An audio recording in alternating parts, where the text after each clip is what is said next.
Hi, everybody. This is Alex Jarett with Technology Executives again with another Board of Advisors interview. And I'm really excited to introduce to you Matt Kaseeska. Matt, how are you? Good. Nice to see you, Alex. Nice to see you. Nice to be seen you. Looking mighty dapper there. And Hey, I only dress up for my friends and family.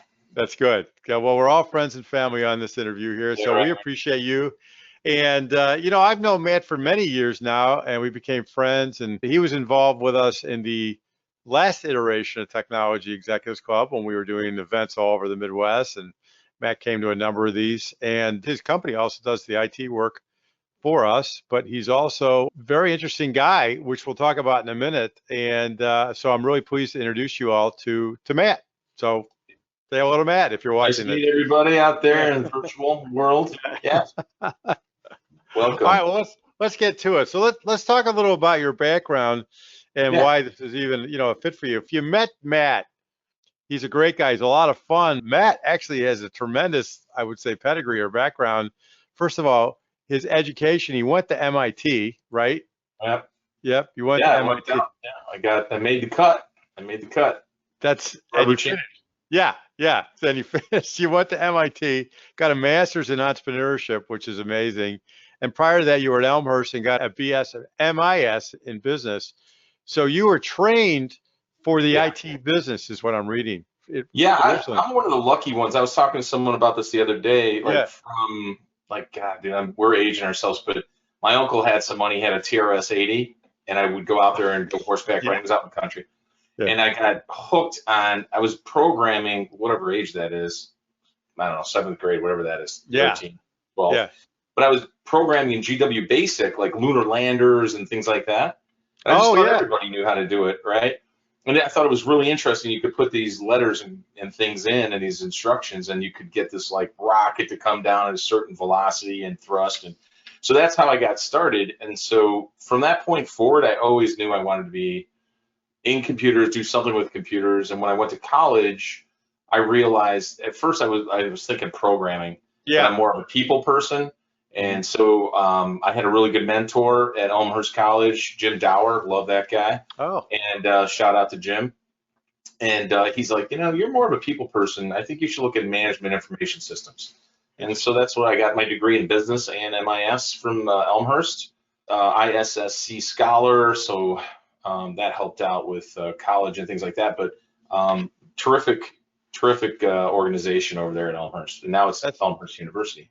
That's great. Yeah. So, I'm just going to go through a couple of these points for background, and then we'll get to what you're doing now. So, for those of you who check him out on LinkedIn, you'll see he's helped the Girl Scouts for a number of years. You're a virtual CIO for the Girl Scouts Yes. for most of the Midwest, and also a board member on a group called EO Chicago, a Yep. strategic advisor for an insurance organization called WNSC Insurance Services.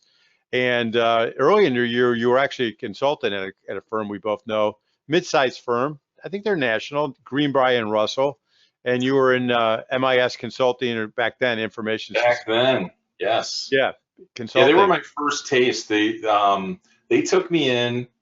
They didn't really know a lot about like the networking side of things. They were more like Java and programming, Yeah. but they were getting a lot of opportunities. So they brought me in as a consultant, and that was the first time that I ever came in as kind of a sharpshooter consultant. And I loved it, and so I kind of got the bug. And then That's when cool. Greenbrier Russell was kind of on their exit, that's when I started my company. Yeah, and then I never looked back. But we got some pretty big clients in the beginning. We got Ameritech SVC, we had Zurich Insurance, we had Quaker Oats, USG downtown. So it started pretty fast, but that was like, 97, 98 when everything was going absolutely crazy.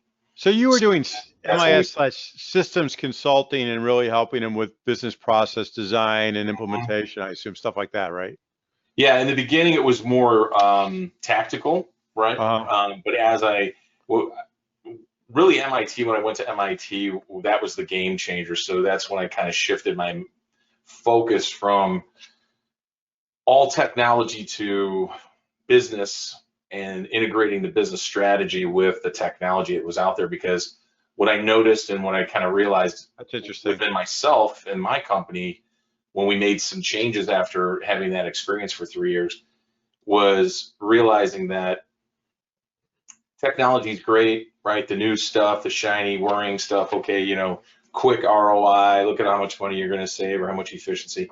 But if you really look at the entire business plan and look at technology, that solution could change, right? So you really have to take the time to understand what the client's trying to accomplish, and then tailor that technology and that strategy around that. So yeah, and I love doing that. That's the CIO CISO work that I'm doing now, and I absolutely love it. Well, let's talk about that for a minute, and then we'll move into your company that you also run. So, sure. you know, what's really interesting about your background, it's almost like you have two different roles that you play. You probably have a couple more, but in terms of the information systems, IT area arena, you became a virtual CIO, CISO, virtual CIO, well, first at WNC Insurance, but then you've been the virtual CIO and strategic IT advisor for the Great Escape, Chicago Home Fitness. Gosh, for almost 13 years now. Yep, they're great people, great organization. And we've met them. They were floundering. They had, you know, homegrown system internally that they had for 20 years. It wasn't servicing them properly anymore. And, you know, there was a lot of business things that they weren't being able to accomplish. So we came in and did an evaluation and just revamped everything. And then we've been guiding them. And they've been doing very, very well with new technology and how they can drive, you know, loyalty and more customers to the store and keeping their margins even though they're selling online. And so yeah, I love the people over there. They're wonderful people, and yeah, we've had a really good working relationship with them for a long time. I mean, that sounds really interesting to me. And one of the reasons, and people watching this, you know, you'll see our board of advisors. I don't let every provider or vendor or consultant on the board, because I really want people on the board that are either CIOs, CTOs, CISOs, digital execs, or maybe doing it like you are, which is you know, virtual CIOs, et cetera.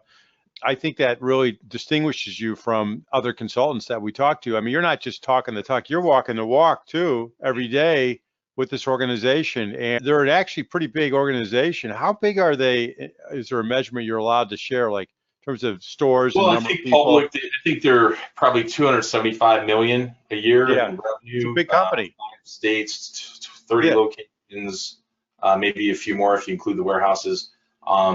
So, you know, they probably have 300 to 400 employees. So it's a good size organization. They run it like a small family business, and everybody kind of takes care of each other.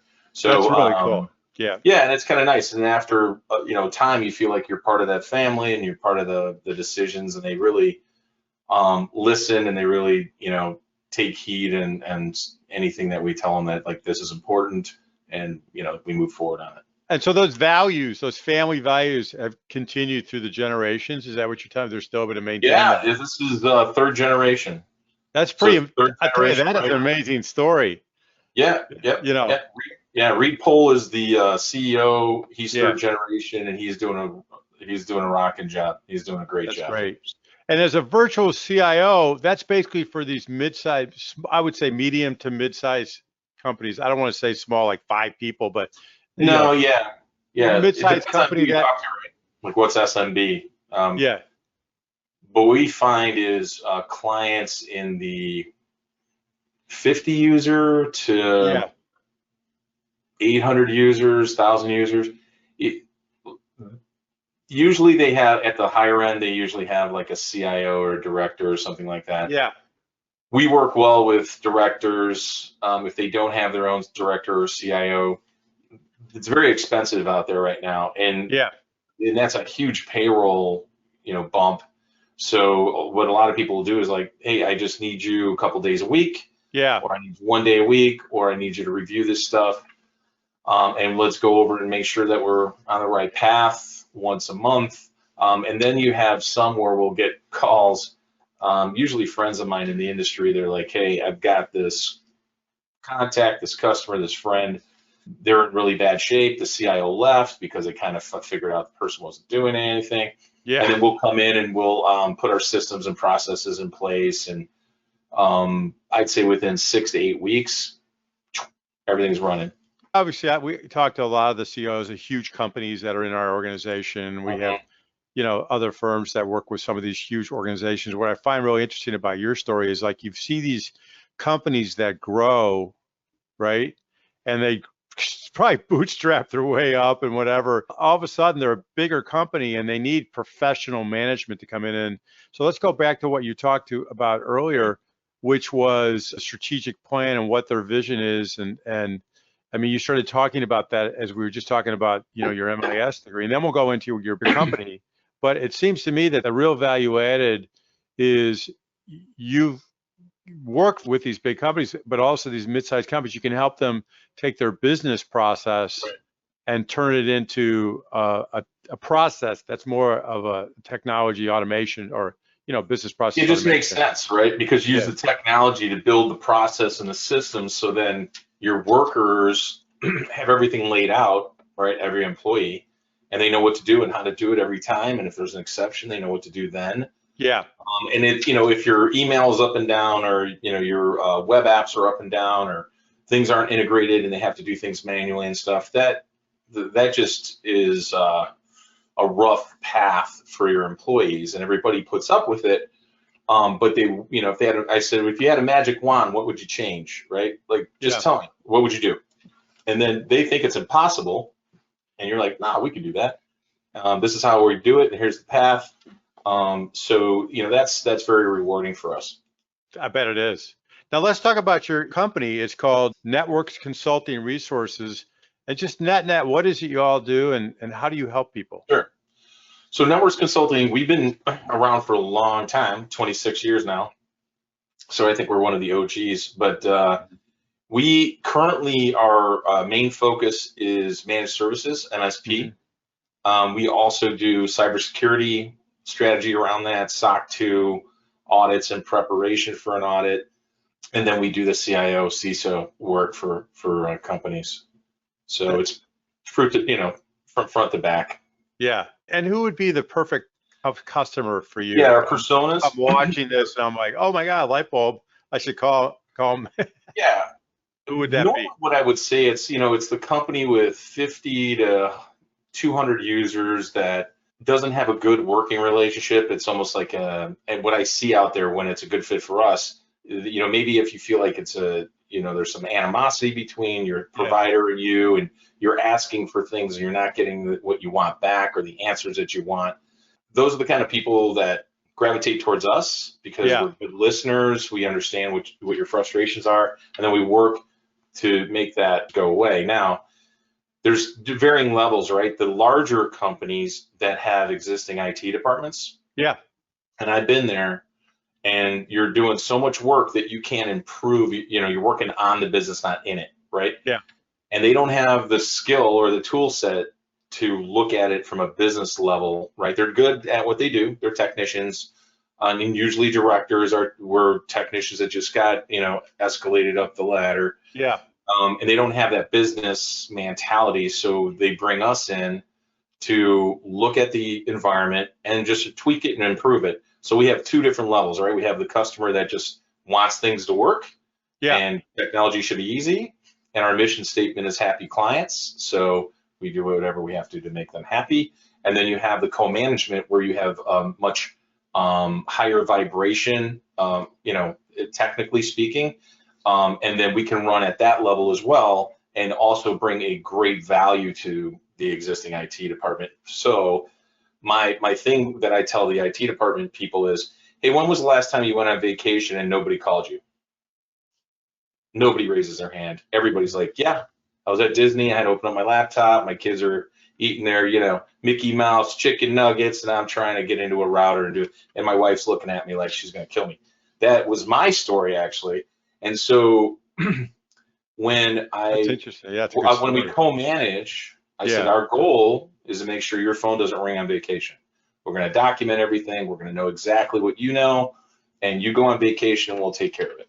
And then we help things go smoother, systems and processes in place when you talk about security and onboarding and offboarding and documentation, and just the simple stuff that a lot of times as an IT person you're running so fast and people are throwing so many things at you. You're like, yeah, add it to the list. You know, I don't know when I'm going to get to it, but sure, yeah, put it on your wish list. You know, because you know, you're almost looking at if there was a 30-hour day, you still couldn't get it all done. Yeah. So we come in and help those people out because they need the most. That's a great mission, by the way. Yeah, it is. It's fun. Segueing into some of the lessons learned. Yeah. And what are some of those key lessons learned? I mean, you've been doing this for a while. Yeah. So I am a big meditation fan and try to center. And I think, you know, I take that into business as well. One of the big lessons that I've learned that it's usually the process, right, that is broken, not the person. So what I've found is if you really focus on that person that you're like, why do they always get this wrong? What's going on? But you're kind of throwing hand grenades over, as a business owner, I've done it to my employees, hand grenades over the fence, and they're just trying to do it right. You do it too. Most entrepreneurs are ADHD, right? We're boom, boom, boom, boom. We're all over the place, and everyone's trying to just keep up with us. Exactly, right? Yeah, squirrel. So anyway, so what we do is, you know, bring that process in there, and then we understand the culture, and then we try to help those people be better at what they do. But a lot of times what I hear is, thank you for doing this, because before it was like it depended on which way the wind blew. Then I had to do it a certain different way, or I'd get in trouble, and then I didn't want to do it because I didn't want to get in trouble. So that's the one lesson I've seen. That's from the employee. From the employee, they're thanking us for putting. Well, they want to do a good job. Most people are good people, right? Yeah. All the bad actors we see on TV and stuff like that, 1%. They just get all the attention. I think most people are good-hearted and they want to do a good job, and that's what I've seen, and that's what I expect. But if you put the right process in place, right? You think about Disney, right? I always think about Disney because they are the ultimate process people. Sure. And also ultimate system people. They use technology to best serve their guests, right? Yeah. And their culture is wrapped around all that, and that's why everybody knows what to do, how to do it, know exactly what to say, because everything is spelled out for those people.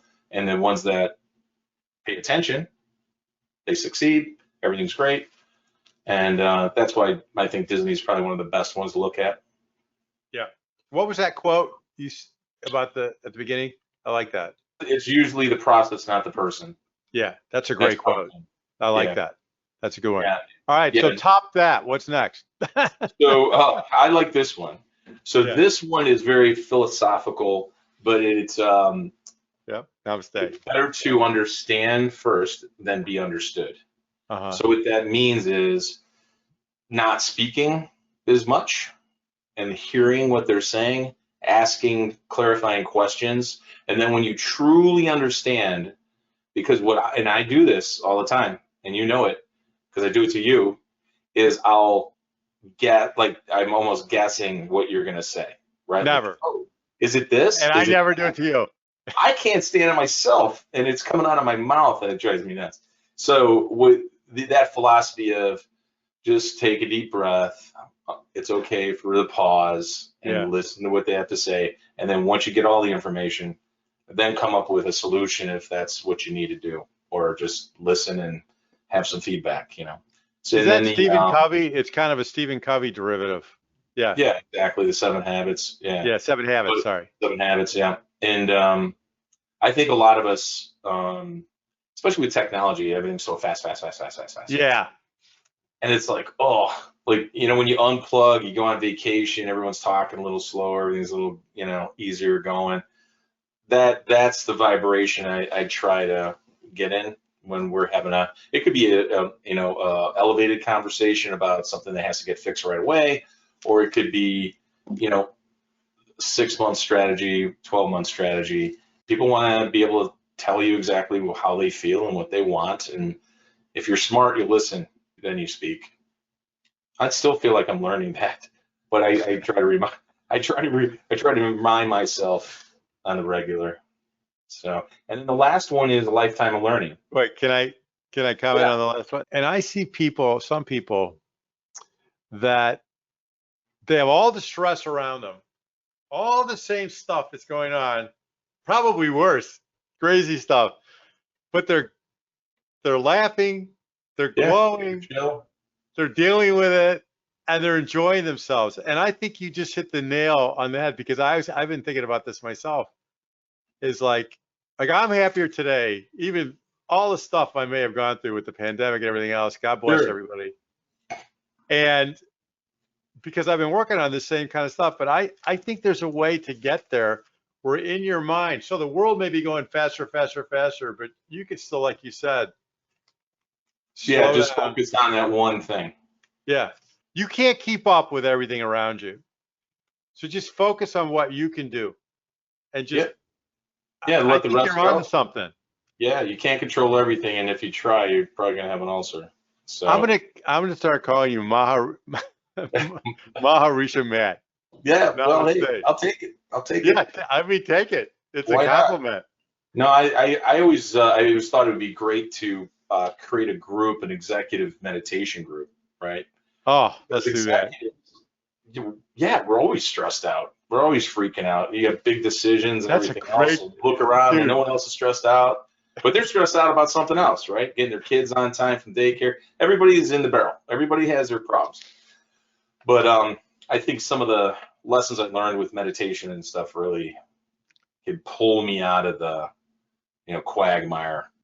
That's such a good Focus lesson on your for work. everybody. All right, let's go to number 3.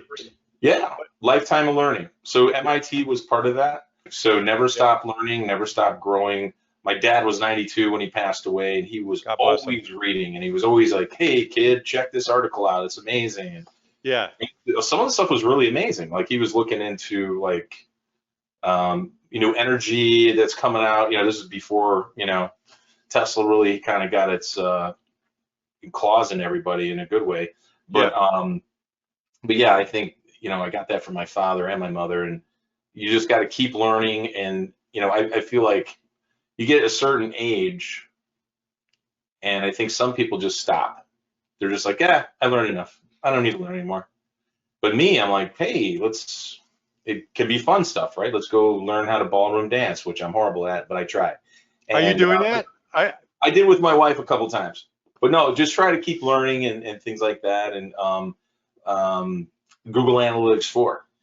It interests me very much, and I don't know why, but I Huh. put in probably 30, 40 hours of training because I wanted to understand how everything worked. And the reason I wanted that is because being a business owner, you deal with all these companies with, oh, we can, get more hits and all this. And I'm like, well, it seems like Wizard of Oz, don't look behind the curtain, Mm-hmm. and I was right. It's a little bit of that. And it's not as complicated as I thought. And there's a lot of new good tools. But now that I know, I can see, it's almost like working on a car. I know how, I've worked on enough cars and rebuilt enough of them to know when a mechanic's telling me the truth. Mm-hmm. And that's kind of why I think learning is so important. If you don't know, YouTube it or look it up or read on it or whatever you need to do. And YouTube's amazing. buddy, well, we were talking about my place out in Colorado, the off grid. Yeah. I learned all my off grid from YouTube. That Pinterest, crazy cool stuff out there, but stuff you wouldn't even know was out there. You're like, oh, did you know they make a tool for this? And you're like, wow, that's pretty cool. Hey, did you know you could do this with solar panels? Nope. And then you're like, oh yeah, this really works, and it could solve a problem for you or whatever. But almost like a child wonder.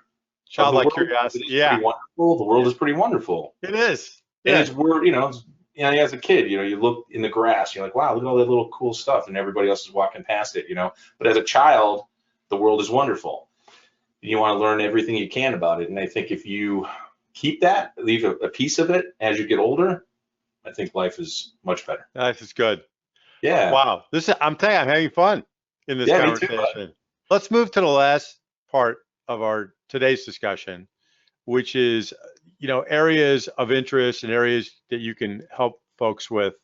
So what would be the, 2 or 3 or 4 top areas that, hey, this is what I really like. And some of it could be in the mentoring area as well as your, obviously your business. So a little both. Yeah. So, well, I mean, in the past, I've mentored young entrepreneurs before, multiple. Yeah. That's always fun. The I would say, as far as helping people, if you're struggling and you don't really have a direction that you're going, bringing myself or someone like myself that's a virtual CIO or CISO, even if it's a handful of hours, you're gonna be able to figure out where the potholes are, so you can avoid them, not making the mistakes that everybody makes, spending money that you're gonna have to re-spend. So when you look at that, I would say that's a big thing that we love doing. That could even be a CIO calling you and saying, hey, I'm kind of overwhelmed. Confidentially, I'm kind of overwhelmed. Sure. Can I have another set of eyes and ears on this? Yeah, we do it all the time. All Because the I had time. it. Yeah, What that's a great point, Alex. we did a workshop on cybersecurity strategies for mid-sized companies, and Matt was one of the presenters, and he did a phenomenal job. And I said, Matt, I want you to present as a CIO, as a CISO, and he did. If you've got the problem of how to get through the insurance audit, so you get cybersecurity insurance, Cybersecurity insurance, yeah. that's one of Matt's. We just spent a minute on that. That's one of your expertise, Yes, areas that's of true. expertise. Yes, So so cybersecurity, I'm definitely, it's one of my passions, and we follow the CIS 8 protocols, and CIS 8 allows you the strategy and the templates and the policy to get you to a SOC 2 type level, or HIPAA compliant or PCI compliant. And all of those HIPAA, PCI, and SOC 2 are all, with CIS 8, you have IG1, IG2, and IG3. And yeah, it's a process, because that's part of the thing with the insurance companies. You have to show them you're making progress to IG3, yeah, and they'll stay on top of you, especially now, because they lost so much money when they were really loose at so first. big. Yeah, So they're almost oversteering right now. But yeah, and just you really start studying this stuff, it can be overwhelming. You have all these controls, yeah, you don't know where to start from. But with someone like myself, a CIO could come to us and go, hey, we need to be SOC 2 compliant, we need to be HIPAA compliant. Can you help us walk through this? And then here's my one guy, and I want you to work with him or her and get that going. And because otherwise we just keep talking about it every 3 months and the needle doesn't move. So if you have IT projects yeah. and things that the needle's not moving, then we're a good resource, especially if you're getting pressure from above saying, hey, you got to get this done. And we can Yeah, usually or your CFO, your CFO or COO is probably saying, we got to, I just looked at this insurance bill. We got to get compliant. Right. Yeah, that's true. Yeah, Yeah. your rates could be as high as double. Yeah. If you don't know what you're doing and you're not sure and you can't report properly, that's a Yeah. big deal. Yeah, and then I'd say writing policies for clients is another big one. And Oh, that's like a really? 3 to 6 month process. Yeah, Right. so we have So these are yeah like we have policies and all the. procedures. This just goes back to your business process, right? Mhm. Okay. Yeah.